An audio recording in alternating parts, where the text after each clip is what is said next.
Good morning. I'd like to take this opportunity to introduce you to Metasphere's Art Sewer solution, the latest in our range of solutions for monitoring wastewater and sanitary networks, helping network owners and managers reduce pollution incidents across the network and help provide operational visibility of what's going on and providing that back to a centralized control system. A little brief bit about Metasphere. We're based in the UK, just outside London. We have a subsidiary company in Australia, which is a satellite operation of the UK. We're currently 40 people, and we've been operating in the telemetry space for 35 years now, providing wide area control, RTU PLCs, down to the IoT kind of space we're currently operating in through to analytics. It's worth noting also on there that all solutions, hardware and software, are designed and manufactured in the UK. We operate across four primary market spaces: water, wastewater, environment, and the distribution of gas, rather than upstream oil and gas. But obviously for the focus of today's presentation, we'll be talking about wastewater. So the new solution is called Art Sewer. Many of our clients have been talking to us about the challenges of getting enough spot sample points and level monitoring points within the networks. Some of the historical points around actually the complexity and cost of deployments, driven partially by communications, by the requirements for ATEX certifications in certain areas of the world for safety, but also just complexity and change in technology over time. So at Metasphere, one of the things we've been working really hard on in the last couple of years is how do we turn that upside down? How do we enable the mass deployment of monitoring in the waste and sanitary networks that have really changed performance in the clean networks and reduced leakage and non-revenue water across the world over the last few years?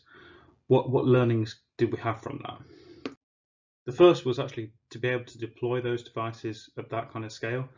We've got to start from the ground up. How do we make best use of current technology sets? So what we've done is we've implemented an integrated IoT radar device. It's about the size of a can of Coke.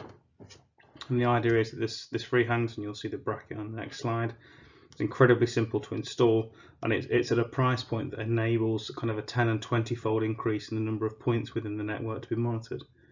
Now that kind of increase in monitoring provides some really good visual indication of actually what's going on generally across regions and kind of areas of the network.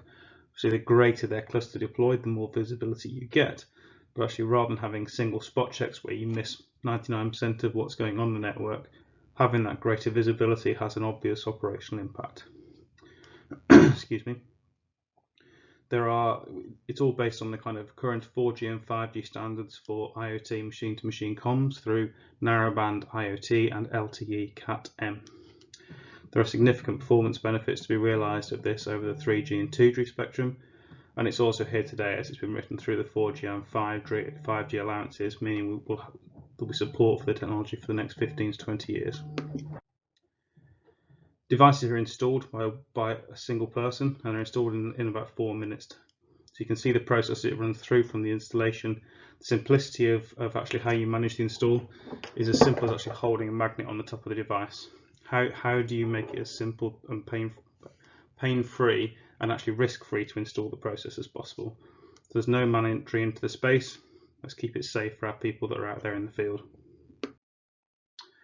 All the data is then collected onto a cloud application. In our case, this is called Palette, and there are a number of ways of representing that data.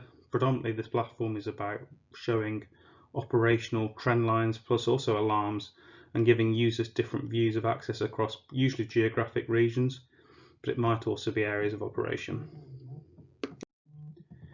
On top of that, we also have a specific trained machine learning package, which is actually used to identify and reduce false alarms, be that positive or negative ones.